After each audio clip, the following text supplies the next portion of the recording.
Anna, unnskyld, kan du hjelpe meg?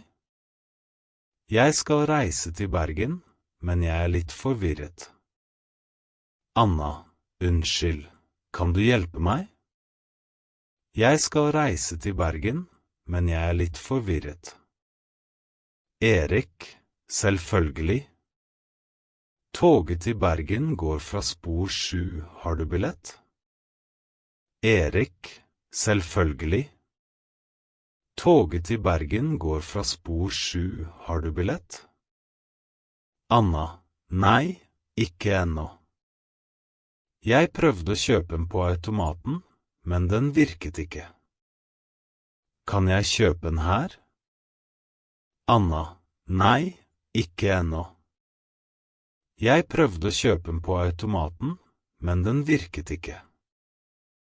Kan jeg kjøpe den her? Erik, ja, du kan kjøpe billett i billettluken rett der borte, eller bruke appen Vi. Erik, ja, du kan kjøpe billett i billettluken rett der borte, eller bruke appen Vi. Anna, ok, jeg foretrekker å kjøpe den her. Hvor mye koster det? Anna, ok, jeg foretrekker å kjøpe den her. Hvor mye koster det?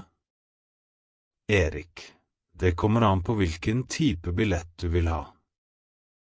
Standardbillett koster omtrent 950 kroner, men hvis du velger en minipris, kan det være billigere.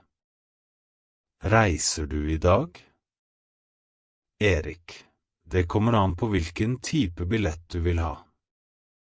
Standardbillett koster omtrent 950 kroner, men hvis du velger en minipris, kan det være billigere. Reiser du i dag? Anna, ja, jeg vil gjerne ta toget nå i formiddag.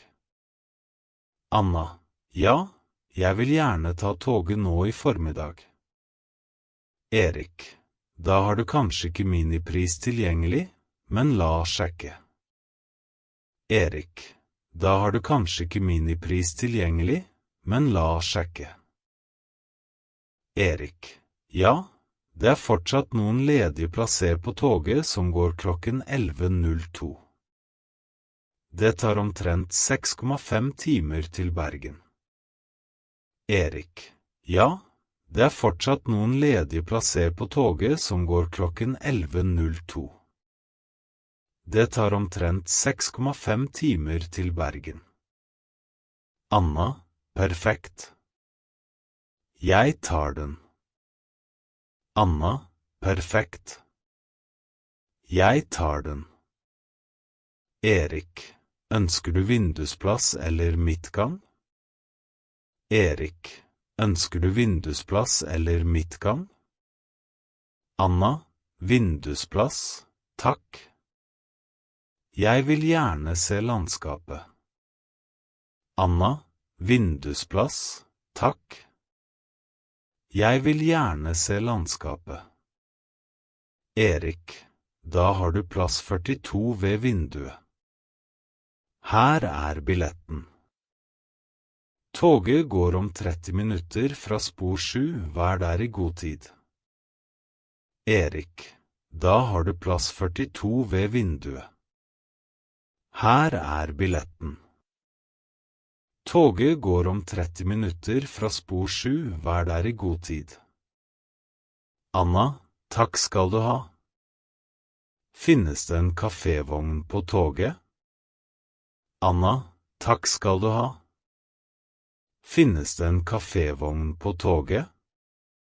Erik, ja, det er en kafévogn midt i toget hvor du kan kjøpe kaffe, snacks og enkle varmretter. Du kan også ta med egen mat om du vil.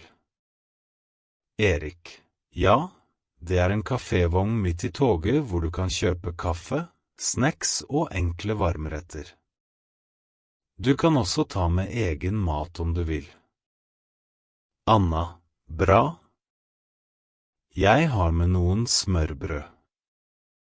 Er det wifi på toget? Anna, bra. Jeg har med noen smørbrød. Det wifi på toget? Erik. Ja, det gratis wifi, men dekningen kan være dårlig i tunnelene. Erik. Ja, det gratis wifi, men dekningen kan være dårlig i tunnelene. Anna. Forstår. Og hva gjør jeg med bagasjen? Anna. Forstår. Og hva gjør jeg med bagasjen? Erik. Du kan plassere den på bagasjehyllene i enden av vognen, eller rett over setet ditt. Pass på å merke den hvis den stor. Erik. Du kan plassere den på bagasjehyllene i enden av vognen, eller rett over setet ditt. Pass på å merke den hvis den stor. Anna, takk for hjelpen. En siste ting, hvor finner jeg toalettet? Anna, takk for hjelpen. En siste ting, hvor finner jeg toalettet? Erik, det toalett i hver vogn, vanligvis i enden. Det godt merket. Erik, det toalett i hver vogn, vanligvis i enden. Det godt merket. 30 minutter senere, på perrongen. Anna, hei, unnskyld, vet du om dette toget til Bergen? Anna, hei, unnskyld, vet du om dette toget til Bergen? Passasjer, ja, det stemmer. Det toget som går klokka 11:02, har du plassbillett? Passasjer, ja, det stemmer. Det toget som går klokka 11:02, har du plassbillett?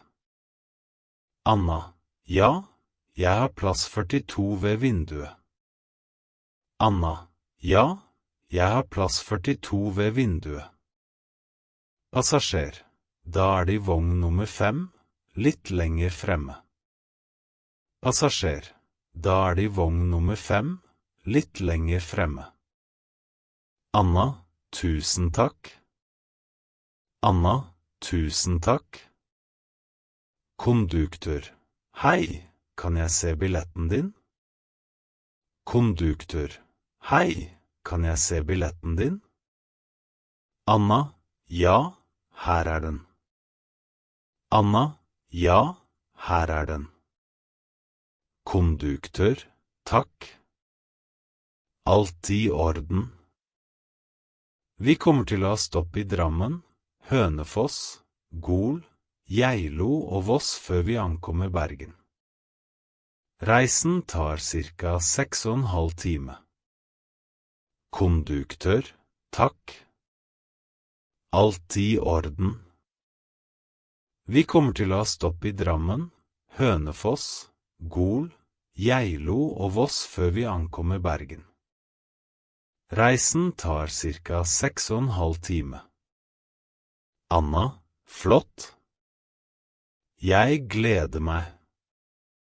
Det min første togtur i Norge. Anna, flott. Jeg gleder meg. Det min første togtur i Norge. Konduktør, da har du mye vakkert å se frem til. Strekningen mellom Geilo og Voss spesielt flott. Husk å ta bilder. Konduktør, da har du mye vakkert å se frem til. Strekningen mellom Geilo og Voss spesielt flott. Husk å ta bilder. Anna, absolutt. Takk for informasjon. Anna, absolutt. Takk for informasjon. Senere under reisen. Anna, hei, unnskyld, vet du når vi kommer til Geilo? Anna, hei, unnskyld, vet du når vi kommer til Geilo? Med passasjer, jeg tror det om ca. 1 time. Det blir et kort stopp der. Med passasjer, Jeg tror det om cirka 1 time. Det blir et kort stopp der. Anna, tusen takk. Jeg elsker fjellene her. Anna, tusen takk. Jeg elsker fjellene her. Med passasjer. Ja, Norge vakkert. Du turist? Med passasjer. Ja, Norge vakkert. Du turist? Anna. Ja, jeg fra Tyskland. Jeg lærer norsk, og dette en del av språkreisen min. Anna. Ja, jeg fra Tyskland. Jeg lærer norsk, og dette en del av språkreisen min. Med passasjer. Så flink du er. Du snakker veldig godt norsk. Med passasjer. Så flink du er. Du snakker veldig godt norsk. Anna. Takk. Jeg prøver å øve så mye som mulig. Toget et perfekt sted å snakke med folk. Anna. Takk. Jeg prøver å øve så mye som mulig. Toget et perfekt sted å snakke med folk. Med passasjer. Helt enig.